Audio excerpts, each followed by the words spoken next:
નમસ્તે વિદ્યાર્થી મિત્રો, ડિજિટલ વિદ્યાલય યુટ્યુબ ચેનલમાં તમારું સ્વાગત છે. વિદ્યાર્થી મિત્રો, આજના વિડીયોમાં આપણે વાત કરવાના છે ધોરણ 6 વિષય તમારો વિજ્ઞાન જે છે એમાં પાઠ તમારો બીજો જે છે કે વસ્તુઓના જૂથ બનાવવા.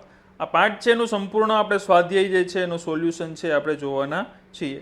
આગળના વિડીયોમાં આપણે ચેપ્ટર નંબર 1 એટલે પાઠ તમારો 1 જે છે એનું સંપૂર્ણ સોલ્યુશન જે જોઈ ગયા છીએ. ખાસ તમારે લખવાનું બાકી હોય, જોવાનું, સમજવાનું બાકી હોય તો જોઈ લેજો. આજના વિડીયોમાં ચેપ્ટર 2 છે. આગળ વધારીએ પહેલાં તમે ચેનલમાં નવા છો અને હજી સુધી આપણી ચેનલ છે ને સબસ્ક્રાઇબ નથી કરેલી તો આપણી ચેનલ છે ને અત્યારે જ સબસ્ક્રાઇબ કરી નાખો અને બાજુમાં જે બેલ આઇકન છે એ દબાવી દો, જેથી કરીને જેવો પણ નવો વિડીયો આવે તરત તમારા સુધી પહોંચી જાય. બરાબર, ચાલો. પાર્ટ નંબર 2 છે, એમાં ક્વેશ્ચન નંબર 1 છે કે નીચેના પ્રશ્નોના માગ્યા મુજબ જવાબ આપો. એમાં પહેલું છે કે લાકડામાંથી બનાવવામાં આવતી 5 વસ્તુઓના નામ જણાવો કે જે વસ્તુઓ છે લાકડામાંથી બને છે. તો આપણે ખ્યાલ છે ટેબલ, ખુરશી, કાળું પાટિયું, બારી, બારણું, ઘોડિયું, આ બધી વસ્તુ શેમાંથી બને છે? તો કે લાકડામાંથી બને છે. તો 5 વસ્તુના છે નામ છે લખી નાખ્યા છે. બીજા કોઈ નામ તમને યાદ આવતા હોય તમે એ પણ લખી શકો છો. બીજું, નીચેનામાંથી ચળકતા પદાર્થોની પસંદગી કરો. હવે કાચનો પ્યાલો છે, પ્લાસ્ટિકનું રમકડું છે, સ્ટીલની ચમચી છે અને સુતરાઉ શર્ટ છે. આમાંથી આપણે ચળકતા પદાર્થ છે ને પસંદગી કરવાની છે. ચળકતા પદાર્થો ક્યાં ક્યાં છે? તો કે કાચનો પ્યાલો અને સ્ટીલની ચમચી. બરાબર. ત્યારબાદ ત્રીજો ક્વેશ્ચન છે કે નીચે આપેલ વસ્તુઓ કે તે જેમાંથી બનાવવામાં આવે છે તે પદાર્થો સાથે જોડો. બરાબર. યાદ રાખો કે કોઈ વસ્તુ એક કરતાં વધારે પદાર્થોમાંથી બનેલી હોઈ શકે છે અને આપેલા પદાર્થોનો ઉપયોગ ઘણી બધી વસ્તુઓ બનાવવા માટે કરી શકાય. બરાબર. જેમ કે લાકડું છે તેનો ઉપયોગ શું થાય? તો ખુરશી બનાવવા થાય, ટેબલ બનાવવા થાય. એવી રીતે આપણે જોવાનું છે. પેલું પુસ્તક છે તો શેમાંથી બને? તો કે કાગળમાંથી. બરાબર. પછી પ્યાલો છે શેમાંથી બને? તો કે કાચમાંથી પણ બને અને પ્લાસ્ટિકમાંથી પણ બને. બરાબર. ખુરશી જે છે શેમાં? તો કે લાકડાની પણ હોય ને પ્લાસ્ટિકની પણ ખુરશી હોય. બરાબર, આપણે જોઈએ જ છીએ. રમકડું હોય તો કે લાકડાનું પણ હોય ને પ્લાસ્ટિકનું પણ રમકડું હોય. ચપ્પલ હોય તો ચપ્પલ જે શેના હોય? તો કે ચામડાના હોય. બરાબર. આ રીતના પદાર્થ જે છે આપણે જોડવાના હતા. બરાબર. ત્યારબાદ ચોથો ક્વેશ્ચન છે કે નીચે આપેલા વિધાનો સાચા છે કે ખોટા એ જણાવવાનું છે. પહેલું વિધાન છે કે પથ્થર છે એ પારદર્શક હોય છે જ્યારે કાચ અપારદર્શક હોય છે. તો આ વિધાન કેવું છે? ખોટું છે. કારણ કે પથ્થર છે એ અપારદર્શક હોય, આરપાર પથ્થરની આપણે જોઈ શકતા નથી. કાચ છે એ પારદર્શક હોય, કાચની આપણે આરપાર છે એ જોઈ શકીએ છીએ. બરાબર. બીજું છે નોટબુકમાં ચળકાટ હોય છે જ્યારે રબરમાં નથી હોતી. તો આ વિધાન કેવું છે? ખોટું છે. બરાબર. નોટબુકમાં ચળકાટ હોતી નથી. ચોક પાણીમાં દ્રાવ્ય છે. તો આ વિધાન કેવું છે? ખોટું છે. ચોક છે એ પાણીમાં ઓગળતો નથી, દ્રાવ્ય નથી, અદ્રાવ્ય છે. બરાબર. પાંચમું છે લાકડાનો ટુકડો પાણી પર તરે છે. તો આ વિધાન કેવું છે? સાચું છે. આપણે બધા જોયું પણ છે. ત્યારબાદ છે છઠ્ઠું, ખાંડ પાણીમાં દ્રાવ્ય થતી નથી. તો આ વિધાન કેવું છે? ખોટું છે. ખાંડ અને પાણી, તમે પાણીમાં ખાંડ ઓગાળો તો ખાંડ છે ઓગળી જાય છે એટલે કે દ્રાવ્ય છે. બરાબર. તેલ પાણીમાં મિશ્રિત થઈ જાય છે. આ વિધાન કેવું છે? ખોટું છે. તેલ અને પાણી મિશ્રણ થાય નહીં. પાણી ઉપર તેલ છે એ તરે. બરાબર, ઘનતાના કારણે.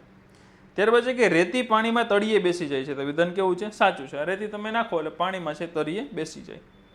ત્યારબાદ છેલ્લો વિધાન છે કે સરકો એટલે કે વિનેગર છે એ પાણીમાં દ્રાવ્ય હોય છે. તો આ વિધાન કેવું છે? સાચું છે. બરાબર. આ સાચા ખોટા વિધાન છે એ લખેલા છે, ખાસ તમે જોઈ લેજો અને લખી પણ લેજો. બરાબર. અને ખાસ વિડીયો છે તમારા મિત્રોને શેર પણ કરજો જેથી એને પણ સંપૂર્ણ સ્વાધ્યાયનું સોલ્યુશન છે મળતું રહે. બરાબર. ચાલો, ત્યારબાદ પાંચમો ક્વેશ્ચન છે કે નીચે કેટલીક વસ્તુઓ તથા પદાર્થોના નામ આપેલા છે. હવે નામ શું આપેલા છે? તો કે પાણી છે, બાસ્કેટબોલ, નારંગી, ખાંડ, પૃથ્વીનો ગોળો, સફરજન અને માટીનો ઘડો. તેને જૂથમાં છે મૂકવાના છે. ગોળાકાર અને અન્ય આકાર અને ખાવાલાયક અને બિન ખાવાલાયક. ચાલો પહેલા ગોળાકાર જોઈએ. આમાંથી ગોળાકાર શું છે? તો કે બાસ્કેટબોલ છે ગોળાકાર છે, નારંગી ગોળાકાર છે, પૃથ્વીનો ગોળો, સફરજન અને માટીનો ઘડો. આ કેટલી વસ્તુ છે? આ વસ્તુ છે ગોળાકાર છે. અન્ય આકાર હોય એવા તો કે પાણી અને ખાંડ, જેવા આકારમાં નાખો એવા આકારમાં થઈ જાય. પછી ખાવાલાયક આમાંથી કઈ કઈ વસ્તુ છે? તો કે આપણે ખ્યાલ છે કે પાણી છે એ ખાવાલાયક એટલે કે પીવાલાયક, ખાવાલાયકમાં જ આવે. નારંગી છે, ખાંડ છે અને સફરજન છે. આ બધા કેવા છે? ખાવાલાયક છે. બિન ખાવાલાયક એટલે ખાવાલાયક ન હોય તેવા તો કે બાસ્કેટબોલ છે ન ખવાય, પૃથ્વીનો ગોળો ન ખવાય અને માટીનો ઘડો ન ખવાય. આટલી વસ્તુ ન ખવાય. બરાબર. બાકી બધી વસ્તુ ખાવાલાયક. તે પછી છઠ્ઠો ક્વેશ્ચન છે કે તમે જાણતા હો તેવી પાણી પર તરતી વસ્તુઓની યાદી બનાવો. તપાસ કરીને જુઓ કે શું તે તેલ તથા કેરોસીન પર તરે છે. બરાબર. તો પહેલાં આપણે જોઈએ પાણી પર તરતી વસ્તુઓ.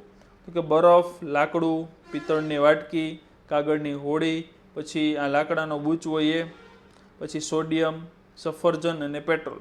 આ વસ્તુઓ જે છે એ પાણી ઉપર તરે છે. હવે તેલ અને કેરોસીન પર તરતી એવી વસ્તુ કઈ કઈ છે? કે પિત્તળની વાટકી પણ તરે, લાકડું છે એ તરે, કાગળની હોડી છે એ તેલ અને કેરોસીન ઉપર તરે, સફરજન તરે, પેટ્રોલ અને પોચા લાકડાનું બુચ.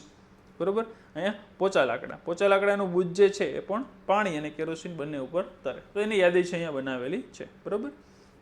ત્યારબાદ છે 7મો ક્વેશ્ચન કે નીચેનામાંથી અસંગત વસ્તુ કે બાબત જે છે એ દૂર કરવાની છે. 7મો ક્વેશ્ચન છેલ્લો છે. હવે ખુરશી, પલંગ, ટેબલ, બાળક અને તિજોરી. તો જવાબોમાં શું આવશે? બાળક. કારણ શું? તો કે ખુરશી છે એ લાકડામાંથી બને, પછી પલંગ જે છે એ પણ લાકડામાંથી બને, તિજોરી છે એ લાકડામાંથી બને. ટૂંકમાં આ વસ્તુ એવી છે કે જે નિર્જીવ છે. ખુરશી, પલંગ, ટેબલ, તિજોરી. અને બાળક જે છે એ સજીવ છે, તો એ અલગ થયું. પછી ગુલાબ, ચમેલી, હોડી, હજારી ગોટો અને કમળ. બરાબર, તો આમાં શું અલગ થયું? હોળી. કારણ કે આ બધા ફૂલના નામ છે. હોળી છે એ ફૂલ નથી એટલે એનાથી અલગ થયું. પછી એલ્યુમિનિયમ, લોખંડ, તાંબુ, ચાંદી ને રેતી. તો રેતી અલગ પડશે આમાંથી. બરોબર, કારણ કે બધી વસ્તુ એક જ ધાતુની વસ્તુ છે. બરોબર. પછી છે ખાંડ, મીઠું, રેતી, કોપર સલ્ફેટ. તેમાં શું અલગ થયું? રેતી. બરોબર, ખાંડ ઓગળી જાય, કોપર સલ્ફેટ ઓગળી જાય, મીઠું ઓગળે, રેતી ઓગળે નહીં એટલે અલગ થઈ. બરોબર, ક્લિયર? ચાલો, તો અહીંયા તમારું જે છે ચેપ્ટર 2 છે, બરોબર, એનું અહીંયા સોલ્યુશન છે પૂરું થાય છે. વસ્તુઓના જૂથ બનાવવાનું. બરોબર. આવી જ રીતે આપણે બધા પાઠમાં, બધા વિષયમાં ચેપ્ટર વાઇઝ સોલ્યુશન છે આપણે જોવાના છીએ. બધાના આપણી ચેનલ ઉપર મળી જશે. એના માટે તમારે ચેનલ સાથે જોડાવાનું છે.